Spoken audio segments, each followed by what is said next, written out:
When we are looking at this concept, the concept that we're discussing is positivity. That's a great thing if we are starting here. Oh my gosh, all this glare. I am sorry. All right, trying to fix my screen as I talk. All right, hopefully this is better. We wanted to talk about being positive, which of course we all want to be positive. And we all try to be positive. We all know the virtue of positivity, but then sometimes we lose it. And we were thinking of it specifically in terms of relationships that are important to us. For some people, it's their marriage. For some people, it's other relationships in their life with their children, with their parents, with friends, with colleagues, where, again, we mean to be positive. We just lose it sometimes. And there's so much gain. And there's so much that Torah tells us that we have as the wealth of Judaism in terms of really, in a very practical way, infusing positivity in our relationships. Meaning, this is a Jewish value. It's not a new wave concept. It's not, a psychological tip. This is truly a Jewish value that when we can infuse positivity in our relationships, it just becomes a more godly space. And definitely in those very critical relationships, we want to be as godly a place as possible, which means we really want to be positive.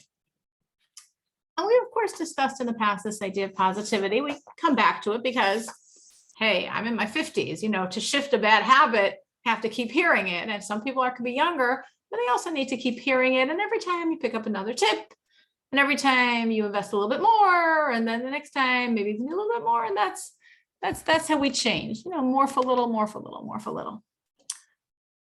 So what can we do to make this practical? One idea. The upside of Zoom is you can come. The downside of Zoom is it's a lot harder to get response.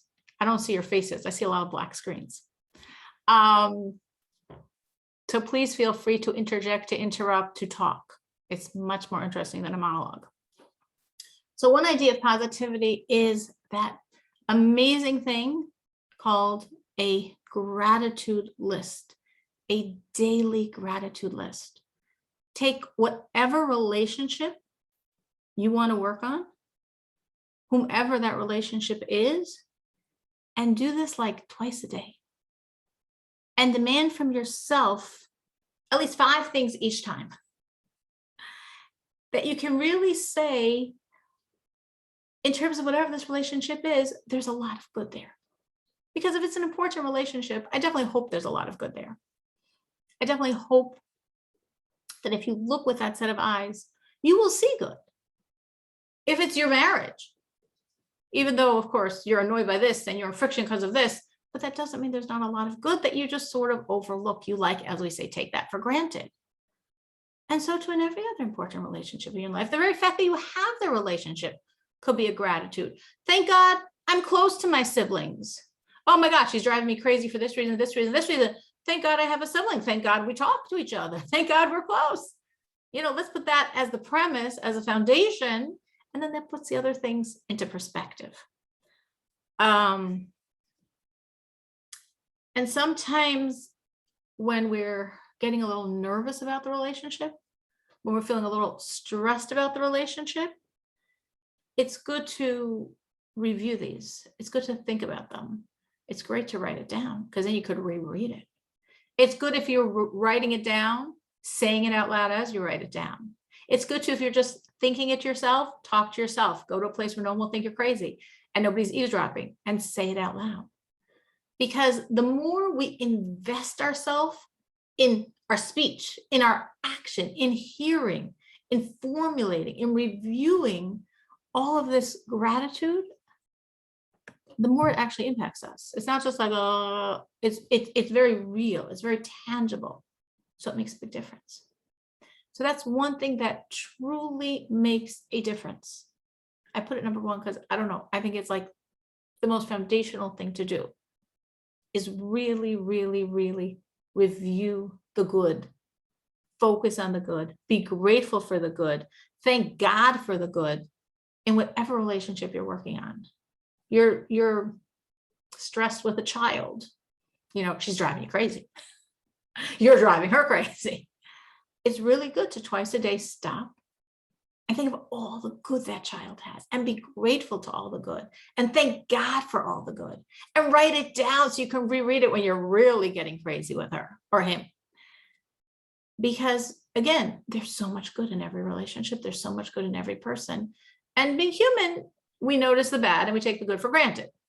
The good is like a constant, so we don't think about it. That's like the backdrop. And the foreground is whatever's you're currently noticing and getting upset over.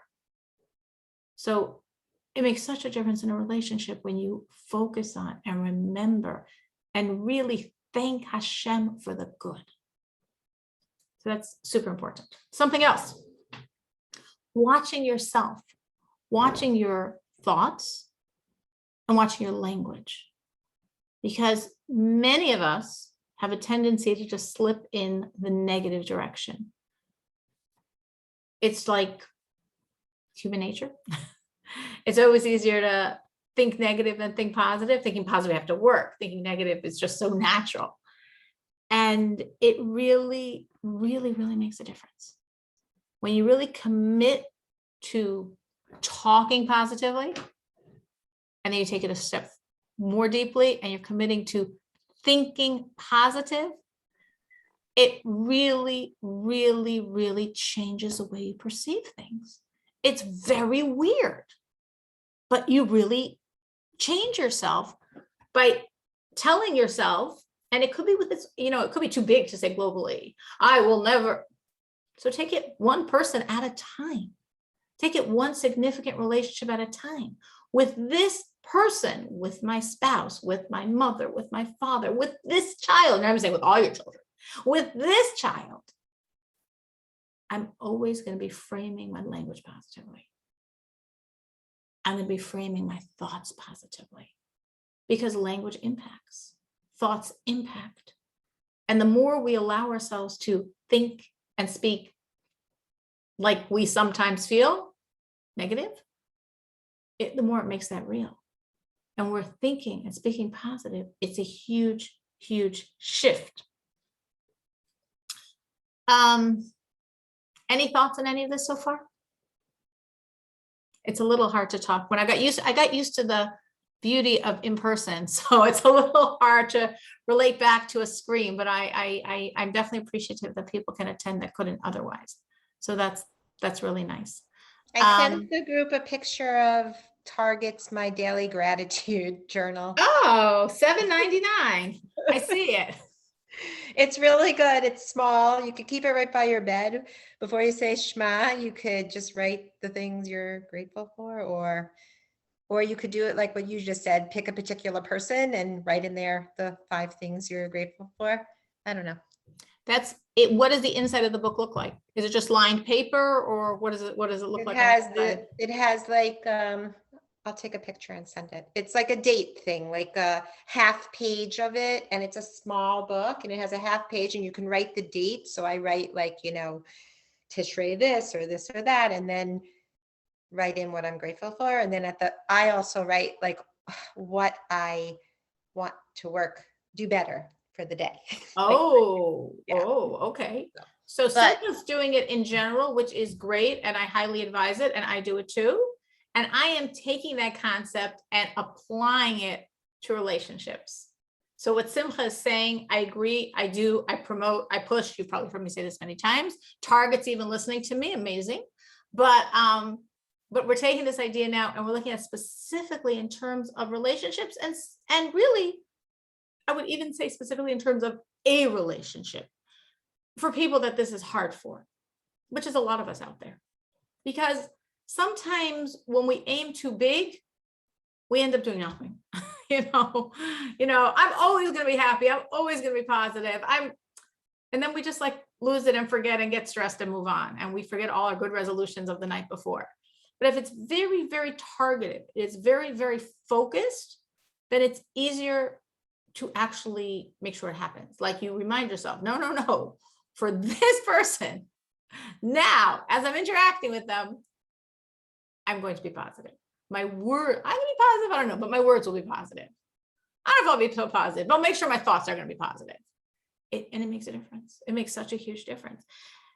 Something else, which is not exactly the same, but might sound the same, but another idea, which you could also use Simcha's notebook for, or just the dollar stores one, is when you're really wanting to revitalize your relationship with anyone in your life.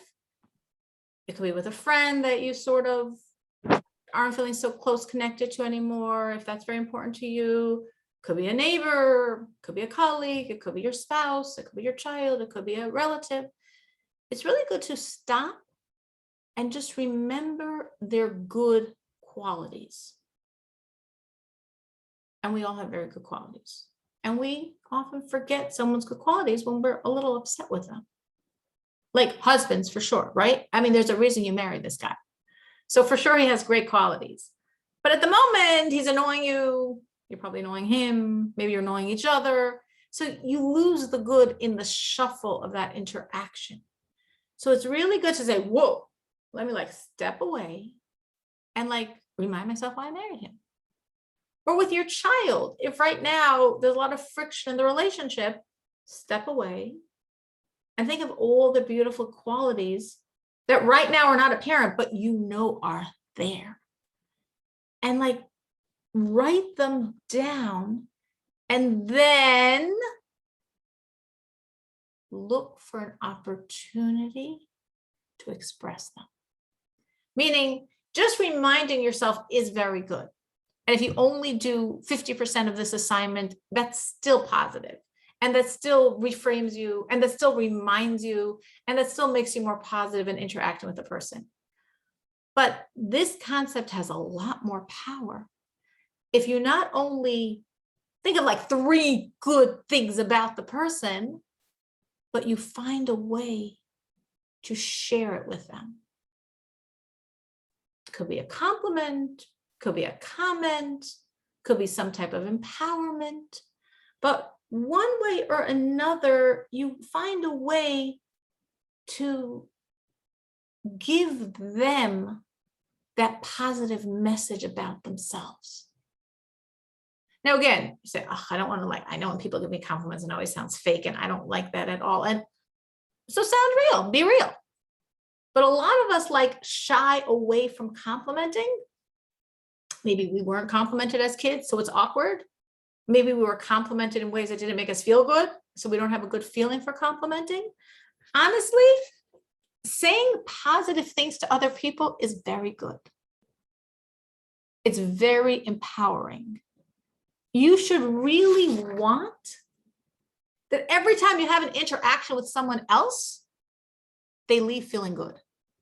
That should be like a nice goal. It doesn't have to be the deepest relationship.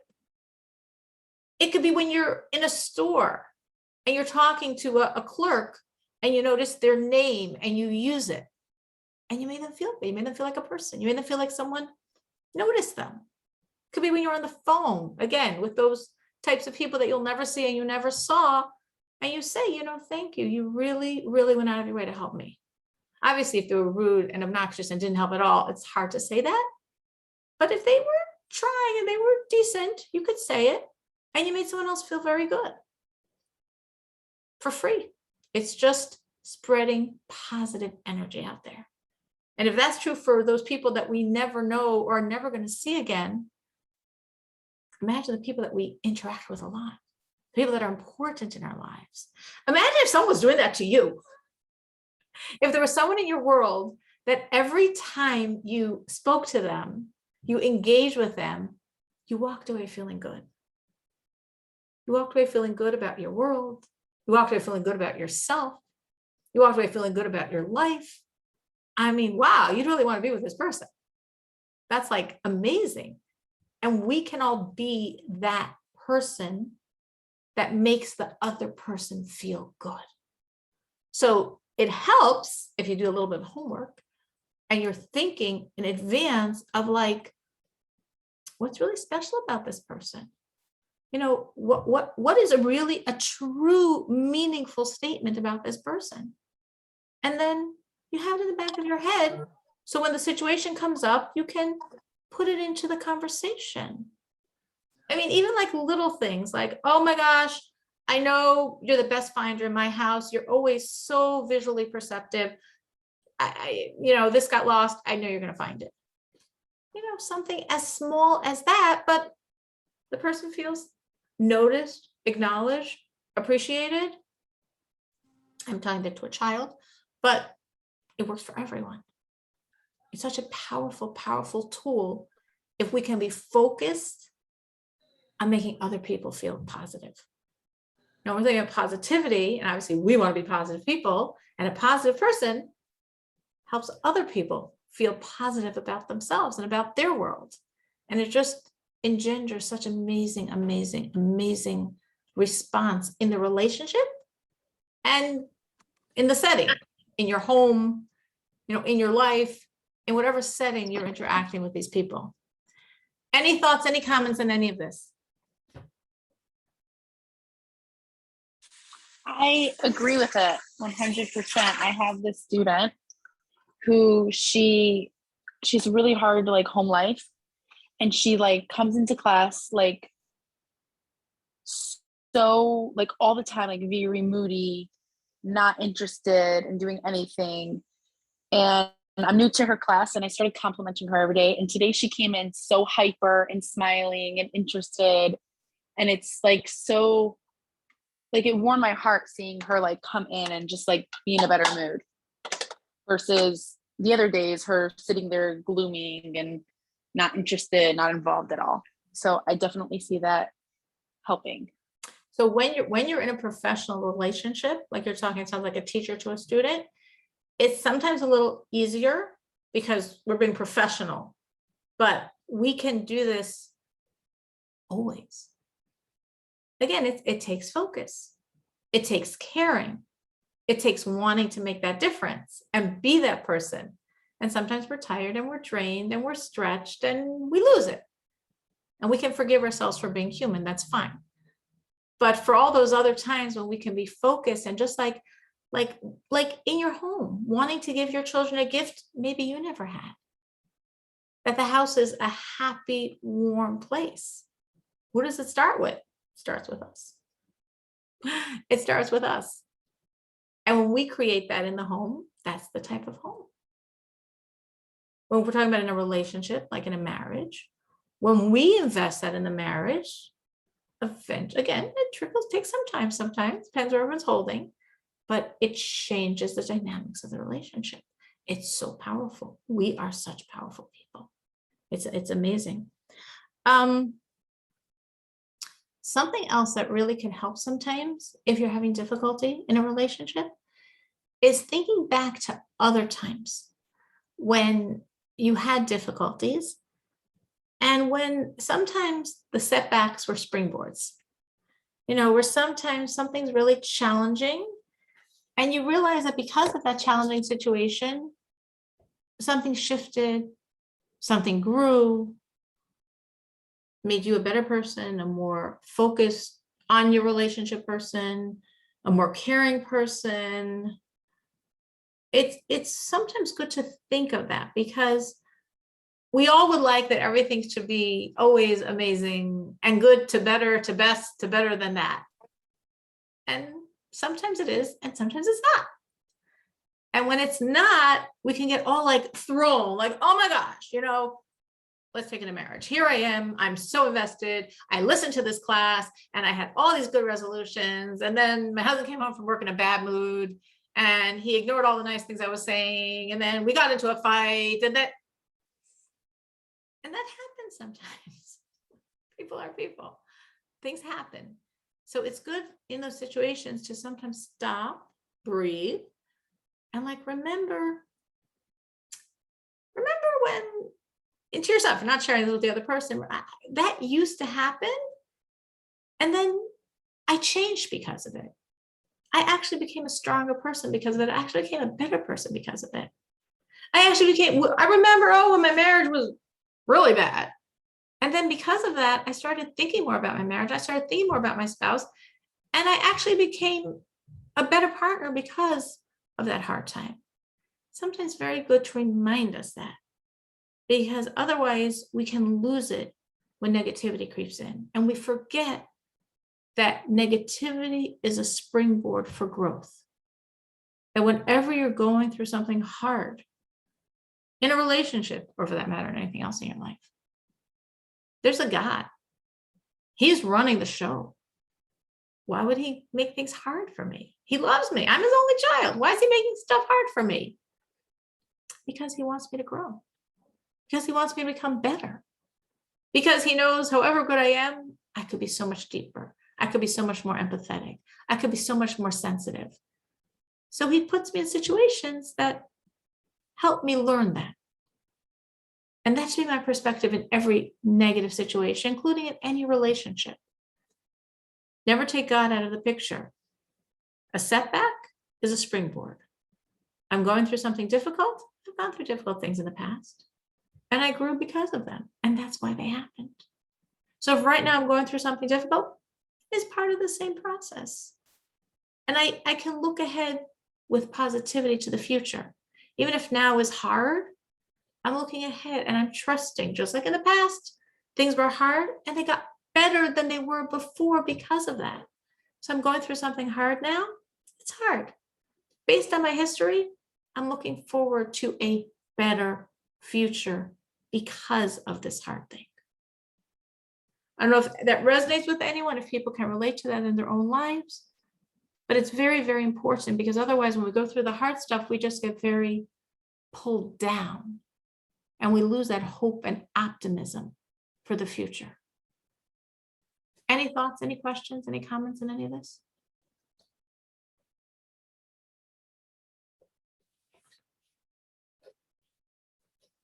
Okay. Another tip.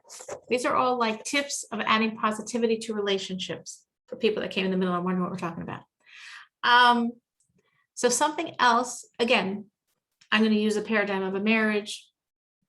It applies to many other relationships, of course, is remembering what are the values. I'm using marriage. So what are the values of your marriage? What are the morals, the ideals, the commitments, the allegiances of your marriage? Like, prioritize. What's the foundation of the marriage? Our relationship, our commitment to our children. Write it down. What's the foundation that this relationship is built on? What's like the sacred commitments that this relationship is built on? Because sometimes the little details wear away and you forget the foundation. And when you remind yourself of the foundation and you recommit to the foundation, it puts the little details in perspective. Now, obviously, a marriage is a prime example of that, because a marriage is built on commitments. Even if you were 18 and not thinking of anything besides you liked him and he liked you and it felt great. But underneath all that, there was your vision of a marriage. There was your vision of what marriage is supposed to be like. I mean, unfortunately, we see that when we talk to people that are going through divorces. That's a very obvious example. I'm thinking of someone, where for her, though, of course, she wasn't philosophizing when she got married. But underneath it all, her gut instinct of a marriage is, this is about commitment, this is about relationship, this is about spending time together, spouses, this is about being there for our children. And now when her spouse has many other ideas in his head about how he wants to live his life and therefore how he views his marriage, it's like, wait, we're on two totally different pages. Our vision of marriage is so different. Our commitment to marriage is so different. So again, many of us got married without philosophically analyzing what are the commitments that is the foundation of this marriage. But if you think about it, you know what they are. If you think about it, you know what your vision of marriage is. Write it down and remind yourself of it. So then when you're getting annoyed by the little details, you can recheck the foundation. And if the foundation is solid, the little details are little details. And conversely, if the foundation isn't solid, to work on the foundation. Again, the foundation is far more important than those little details. Any questions, any thoughts, any reflections on that? That was the fifth idea. I'm going through quickly because of course I'm not hearing it from anybody. If this was in person, I would have gone through 5, but in person I can get through, on Zoom I can get through many. So we said so for the idea of the gratitude list, our net language, reframing negative thoughts and language to positive thoughts and language. Third idea. Well, I guess it's, if somebody's, I'm just going to quickly run through this and then I'm going to Okay. take what you said because I just want to remind some people, because I know some people came in as I was talking. So I just want to do what I've done so far. I did so far 5 ideas. All of them are supposed to be practical. I do not expect anyone to walk away and take all 5. I want everyone to walk away with something in their hand, something that resonated. If you take 2, that's amazing. 3, wow. So far from the 5 that I said was this gratitude list twice a day. Spoke about that. Your language, your thoughts, making them positive, not negative. Focusing on the positive qualities of the person. Let's say your husband, we're using that as the prime example of relationships, but there are many in our life.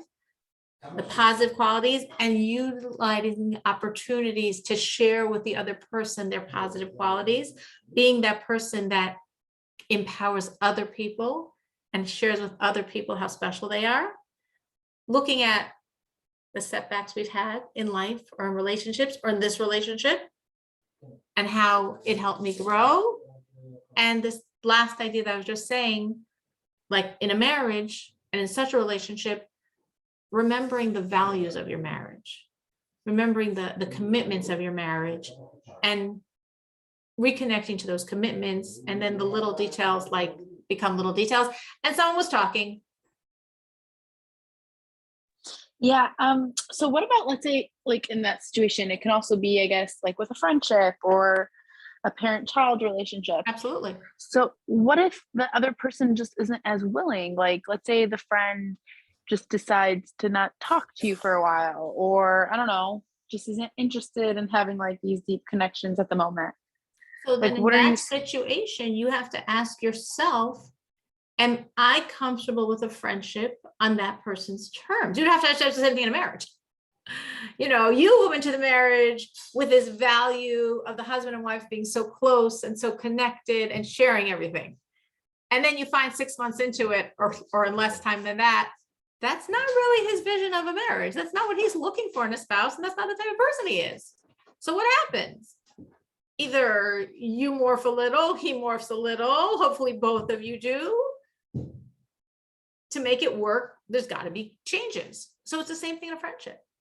If your vision of a friendship is a deep level of connection, and your friend maybe used to be like that, but maybe she changed, maybe she doesn't have time for it now in her life, maybe she would really be there if you needed her, but otherwise she's too busy. And it's sort of like, well, you can have the friendship on her terms, and that's fine, and there's nothing wrong with her terms. Or you could pull yourself away so you don't get hurt that she's not what you were expecting in a friendship. Anna? Hi, yeah. So just to echo what you said, like and I don't know if this is correct, but from my experience, sometimes you outgrow relationships. Like sometimes people are in your life for the period of time that they need you to be in their life, and you need them to be in your life.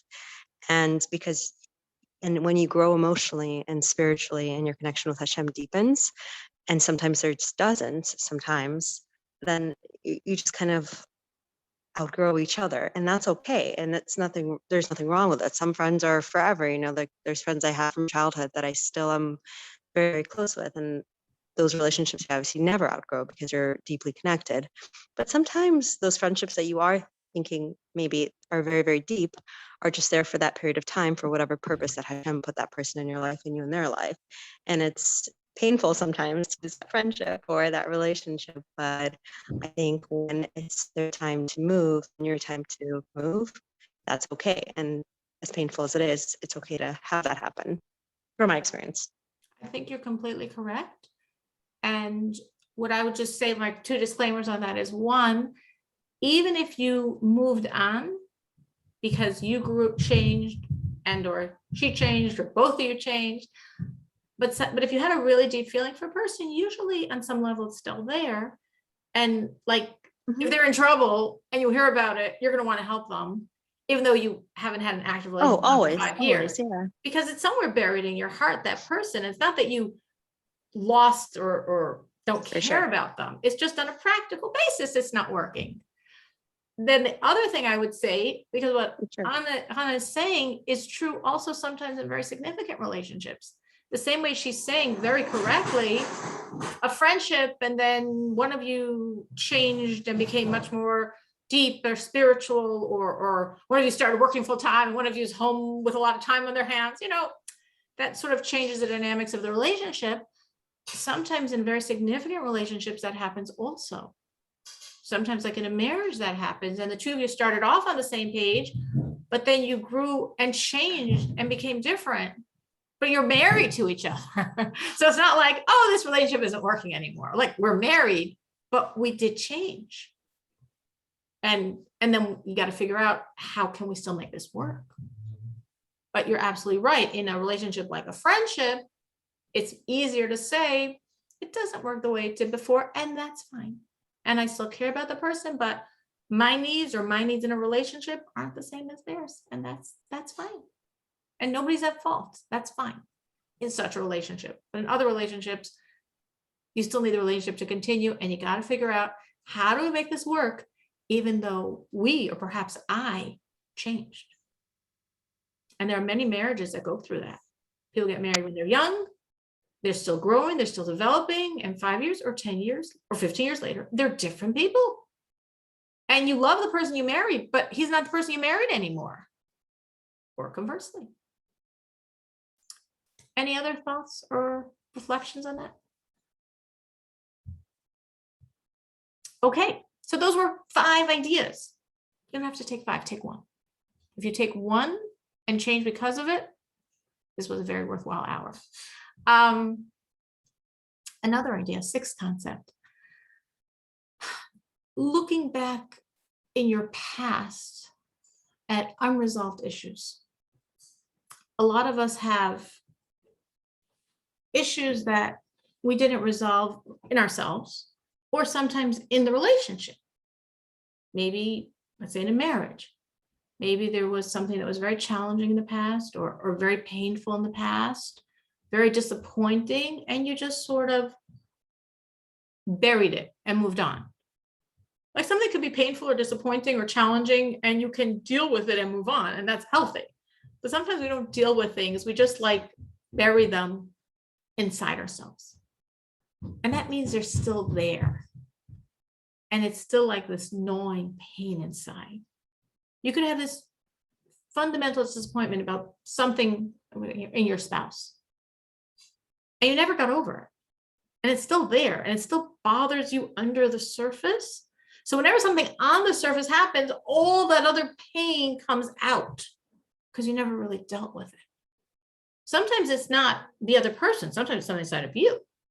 You have your own personal history that's nothing to do with the person you're in a relationship with, nothing to do with your child, nothing to do with your husband, nothing to do with your parent, something inside yourself that was painful, that was very challenging, that you never dealt with, that you just buried, and you never healed. And because of that, when you're in a stressful situation, all that inner pain comes out because it's just an opportune moment for it to come out, because it's there just waiting to come out. So sometimes for us to be the positive people we want to be inside ourselves, and as we relate to the world around us, to our children, to our spouse, to our relatives, to our friends, to our colleagues, we have to be honest and look at ourselves and look and say, is she talking about me? Is there stuff inside of me that I never dealt with? And like, I'm the problem? Usually when there's problems, we always assume the other person's the problem. And sometimes it's mutual. It's actually often mutual. But sometimes the problem is not only your current issues, it's the junk inside from things that could have happened a long time ago, but you never really healed from. And because you never healed from it, you have a lot of like PTSD, and therefore you overreact when something happens in your life because of all the pain inside of you. So sometimes to really be that positive person you want to be, that healthy person you want to be, that person that creates positivity in her family and in her relationships and in the world around her, you have to like go inside yourself to some unhappy places and work through it. Because if you don't work through it, it's just always there. And if it's not inside of you, if it's not per se you, it could be actually in the relationship itself. There could have been a deep pain in the relationship. And even though you like officially moved on, but that deep pain also moved on with you. So therefore, when in that specific relationship, sometimes that undercurrents come up and disturb what's going on the surface because you didn't really deal with it. It's just there buried inside of you and very eager to come out. So sometimes we really have to redeem the issues from our past, the issues in this relationship or the issues in ourself, and really heal them. Give ourselves healing, give ourselves understanding, release the pain so we can move on and really be the positive, happy person we want to be instead of this overreacting to everything person because of all the pain inside that's just reacting to what's happening now. Any thoughts on that? Anybody want to comment or reflect on that?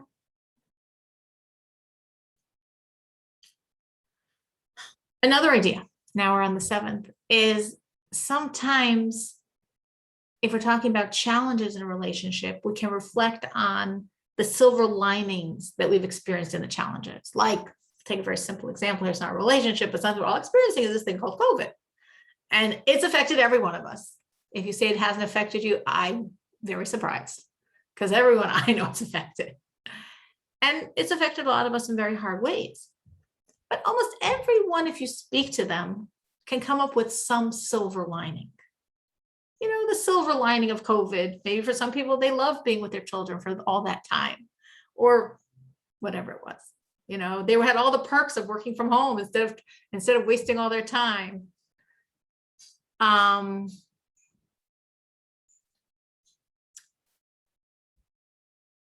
So the same way we have in that, I'm just giving this very simple example that we all experienced, and it was hard, and it is hard, and it's still happening, but they're all silver linings. We can think of that. It's good to think in terms of a challenge of the silver linings I've experienced in the past in my challenges. Like, and it doesn't have to be in let's say if we're talking about, let's say your focus is your marriage. It doesn't have to be in your marriage specifically. It could be in anything, but it just sort of reminds you and helps you live that type of life and be that type of positive person who sees in hard things the good. Because it's generally there. I could like to say always. I can't guarantee you always. I can say most of the time. Most of the time it's there. Like, so try to make this practical, because sometimes when you throw so many things at people, they're like, "Ooh, I can't hold all this in my head." Okay, so I'm going to focus on this idea, and I'd like everyone to do this work with me. Now, if Ken, I see one person's face that's so nice and nobody else's. So I don't know what you're doing behind your screens, but assuming you're working with me, I'd like you to try to do this. I'd like you to think of a situation from the past, it could be from a long time ago, and that you felt was so difficult, like you could not possibly survive. And guess what? You're here. You did. Right? So if you could think, we can all pick one. You could say, "Oh, I have 20, or I can't even think of one." But if you have 20, think of one. And if you don't have anyone, think of something that came close to it. A hard time you went through. We went through a hard time. If you never went through any hard times, that's amazing. but for the rest of us. And a hard time can be relative. Your hard time doesn't have to be my hard time. A hard time you went to, a hard situation you went to, something that even you really feel like, oh my gosh. And guess what? You survived. You're here. You're here to talk about it. You're here having gone past it. And sometimes it's nice if you can think back now, as you're hopefully with me and trying to do this work, on what helped you get through. How did you get through that hard situation?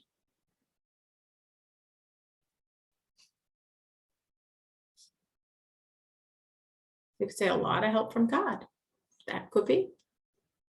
Maybe there was people that were around that were supporting you. Maybe something in the situation.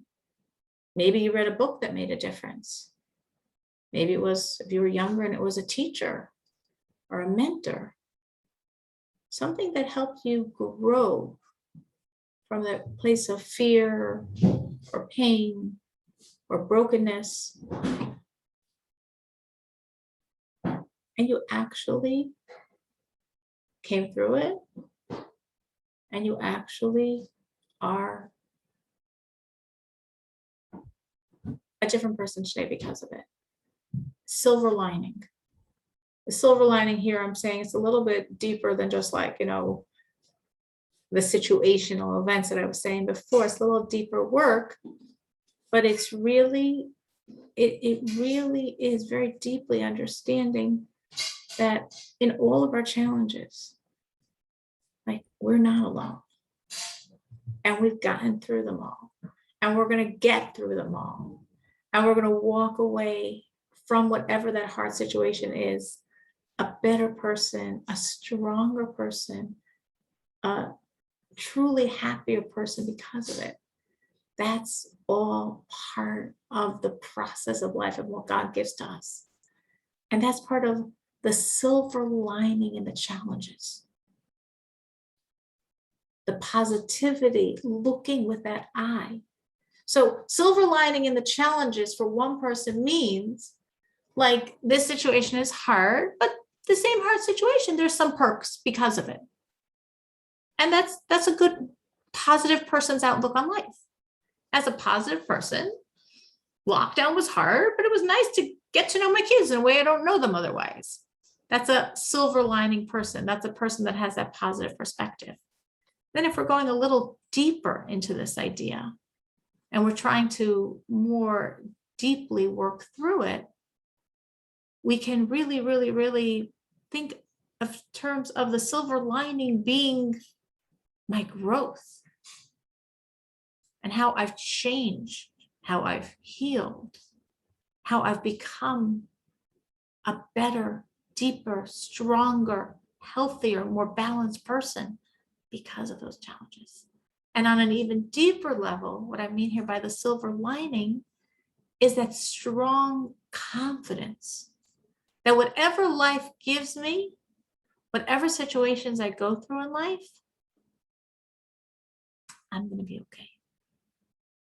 I've gone through plenty of situations in life. I've been okay. I've gotten through all of them. I'm a better person because of all of them. And also now, and that's a very positive person. A very positive person has that absolute confidence, that certainty that whatever I'm going through, it's going to work out. And the more deeply, strongly you feel that, which helps by looking in the past and reflecting on other experiences, the more you can face your current challenges with strength, because you know you've been through plenty. And each time it's worked out. So you know this time it will as well. So we went through 7 ideas. 7 ideas is a lot. It is a lot, but again, the benefit or non-benefit of Zoom is it's harder for people to share, and I totally understand that. It's hard to share with the screen. But my challenge or my request is to try to take ownership of one of those ideas. Because again, 7 is a lot. but to take ownership of one idea and try to commit to working or living with that idea, with that way of life. And I think if you do so, you'll see that you change and become that positive person, because our actions mold our realities. This is from Sefer HaChinuch, who said, Acharei hamaisim nimshachem halavavos, which means our actions create our inner reality. So when I'm acting in these ways, in any of these 7 suggestions that we share tonight, your insight changes and you become that person. Okay, so I'm stopping 10 minutes early because I was asked always to do something on the Parsha. So I'd like to share some thoughts on something in the Parsha. Before I move to the Parsha, anyone has any final thoughts or reflections or questions on any of this?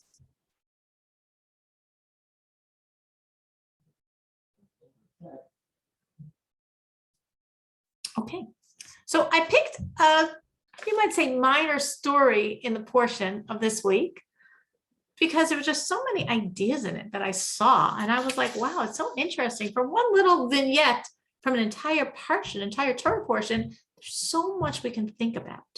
And I thought it was sort of practical, so I'm sharing it. So when your children come home, if they don't remember the name of the parsha, you will, it's Lech Lecha.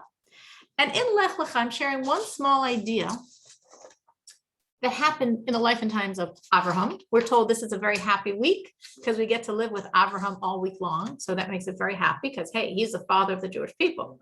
That's great energy. And our sages say, Ma'aseh avot siman labanim, which means the actions of the fathers give us a power. We're the children. So whatever he did, and Sarah and all the others, it's really not just like a sign for us. It's really an empowerment that we could follow.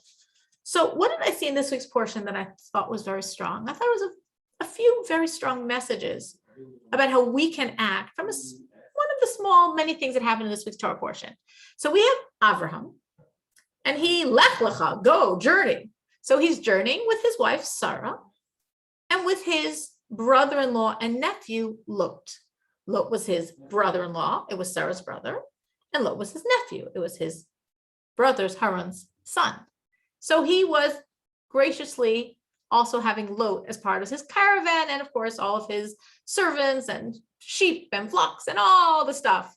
By this point, Abraham's quite wealthy. He wasn't the whole storyline, but at this point he is. And they're traveling together, the uncle and the nephew, the brother-in-law, Avram and his heir apparent, because he had no children at this point. Both are very wealthy. And the shepherds of Avraham criticize the shepherds of Lot. Now, why were they criticizing them? Because the shepherds of Lot were letting their flocks graze in other people's fields. Now, of course, in those days, it wasn't like going through cities like Chicago. So settlements were very small, and even fields. There was a lot of empty, no man's land. Maybe it wasn't exactly where you were. Maybe you had to walk your sheep a bit, but there was always land to be found that was no one's. And Avram shepherds were always very careful to move their sheep to a no man's land and have them graze there, eat the grass.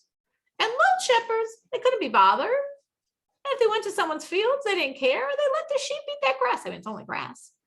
And when the shepherds of Avram criticized them and said, you're not allowed to do that, you're stealing, they said, listen, we're being very religious here. We're big believers. Abraham is promised by God the entire Israel, right? They're wandering around Israel now. Abraham has no kids. So obviously it's all going to go to Lot. So all this land is Lot's. So therefore, what's the problem in us grazing there? It's all his land anyway. Avram shepherd said, like, please. It's not Avram's now. It's definitely not Lot's, and you're not allowed to do it. And the friction became so great that Avram said to Lot, I think we have to separate. You choose wherever you want. I'll go somewhere else. We can't be doing this together. Okay, it was one vignette in the Torah portion. And when I was thinking about it, I saw so many practical applications. I'm saying just on the surface. No, I didn't look for any deep commentary. Just so obvious ideas that were so strong in this. So I wanted to share with you like 4 of them. One thing that struck me very strongly was the idea of honesty. Lot's version of honesty, because obviously his shepherds were following his example, versus Abraham, the Jewish, our version of the word honesty. Because by Lot and his shepherds, he spinned a story. Well, Abraham's going to get all this land. True. And he doesn't have any kids now. True. So it's for sure going to go to me, maybe. So I'm allowed to take it now. Totally false. He was doing a lot of rationalizing, a lot of self-justification, and he believed it. And I thought, hey, the Torah is talking to us because it knows the human species. We can do that also. We have to really watch ourselves and say, do I want to be on Lot's camp or Avram's camp? We all want to feel legitimate. We all want to feel righteous. So watch out for those stories we tell ourselves to dress up what we're doing as kosher if it's not. That was one thing that I thought was so strong from this story. Something else that struck me also very strongly from this is the power of education. Meaning, in the Chumash, if you look in the Torah to read the story, the discussion, the friction is not between Avram and Lot. It's between their shepherds. Avram and Lot aren't personally taking the sheep and bringing them anywhere. I mean, they're the owners, right? Avram has his shepherds dealing with his flock. Lot has his shepherds dealing with his flock. And I just thought we see in education the power of your personal example. Something we all know, but it's so obvious here. I don't believe that Abraham sat down his shepherds and had daily lectures on where they're allowed to graze and where they're not allowed to graze. And I don't believe Lot did it with his shepherds either. So how is it that the shepherds of Abraham have all such a high sense of honesty and the shepherds of Lot have such a relaxed sense of honesty? Obviously, they picked it up from their boss. Obviously, because Abraham was this paragon of virtue on every level, his shepherds naturally got influenced and demanded from themselves more work. They had to go and schlep their sheep to some no man's land, which was harder on them. Nobody was telling them you have to do this, but they were Avram shepherds. When they saw Abraham, that's how they behaved. And conversely, Lot shepherds saw how Lot behaved, and that's how they behave. So, hey, let's graze in someone else's land. Like, why not? We're going to get it someday. So I just felt so strongly, hey, that's us and our kids. What is the strongest lesson that my children pick up? What I do, what I tell them, what they see me doing. That's the most impactful way anyone in our environment absorbs our lessons. I thought that was a very powerful point from this vignette with Avram and Lot. A third thing that struck me when I was thinking about this idea. What was the whole discussion about? Grass. Grass, just growing grass.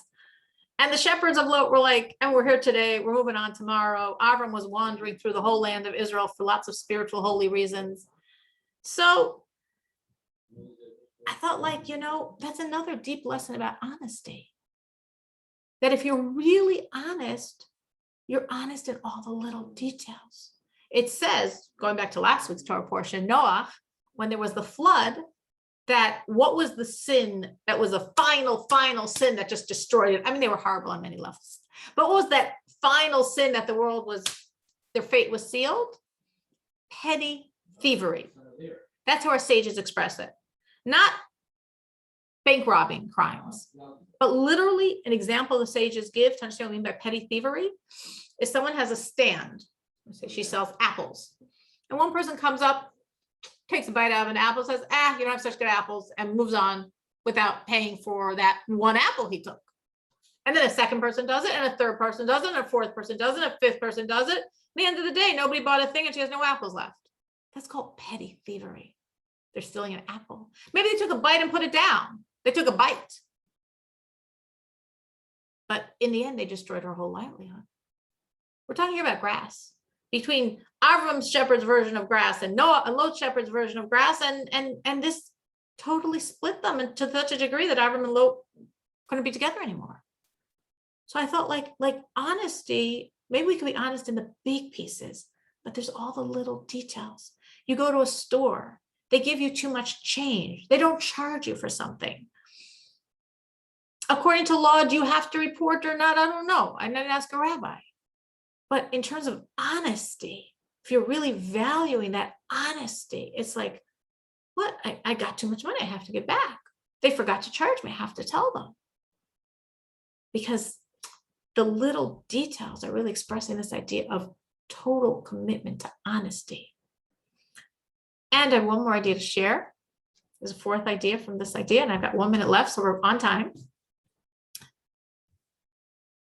And this idea actually is not my own. The other three I was thinking of, and Mashgacha practice today, I happened to hear this, to learn this idea. It's a thought of the Lubavitcher Rebbe, so give credit where I got it from. Just today when I was like, oh my gosh, I was thinking about this section and now I learned something else on it. It was so cool. So if we're looking at what happened in this interchange between Avram and Lot, we have Avram shepherds criticizing, as we would say, giving Musar, rebuking Lot shepherds and saying, like, maybe you didn't realize, but like, you're stealing. No, we're not stealing. It's going to eventually be ours. Maybe, but today it's not. So today it's called stealing. No, it's not stealing. And went back and forth and back and forth. And then eventually Abraham said to Lot, we can't be together anymore. We've been together for a long time, but we can't be together anymore. Pick where you want to be. I'm going to go elsewhere. Which is also a very powerful lesson. And what's the lesson we derive from that? Sometimes and this actually sort of relates to what Anna was saying earlier. Sometimes you have a relationship with someone and they get stuck in a bad situation. And you try to help them. You try to show them they're in a bad situation. You try to show them what they're doing is really wrong, but they are not listening. They are not interested. They are doing what they're doing and they're right and they're not listening to you. At that point, we have to be like Abraham and we have to separate ourselves. Why did Abraham separate from Lot at that point? Like, fine, so his shepherds were upset with his shepherds. Like, what did he care? Because Abraham understood that there's no such thing as status quo. That if Lot shepherds continue to do this, eventually, hey, it could influence his shepherds. If you're with someone who's you showed they were doing wrong and they're not willing to change, it could come back at you. And eventually you start getting desensitized. Well, it's only grass. We're only here one day. Today I'm eating this person's grass. Tomorrow I'll eat someone else's grass. It's just some grass. It's going to grow back. And eventually we're getting this land anyway. The bad stops being so bad for you because you keep seeing the other person doing this wrong thing. So when you're in a relationship with someone and they're stuck and you try to show them how they're stuck and they're not willing to listen and they're not going to change, sometimes you need to separate yourself. That's the example Avram is giving us here. Sometimes you need to separate yourself. Why? Because we're human too. And we could also absorb that lesson. Just as Lot shepherds absorbed the lesson from Lot, go on long enough, Avram shepherds could absorb it too. You can never trust yourself and say, no, I would never. None of us are so strong that we would never. And therefore, if we're in a relationship with someone and they're stuck, sometimes we need to distance ourselves, sometimes temporarily distance ourselves until they'll change. And sometimes it has to be a little longer distancing because we get affected as well. So these were a few ideas from this week's Torah portion, all from this one concept with Lot and Avram and the shepherds. And as in every detail in Torah, there's so much we can learn. Torah is not a history book. Torah is about our lives, and there's so much we can learn that's applicable to our own lives and our own journeys. Thank you so much for joining. I'm so glad that this is better for everyone. And I hope that whatever we got from this class, we can take forward and try to be an even more positive person because of it. Thank you so much.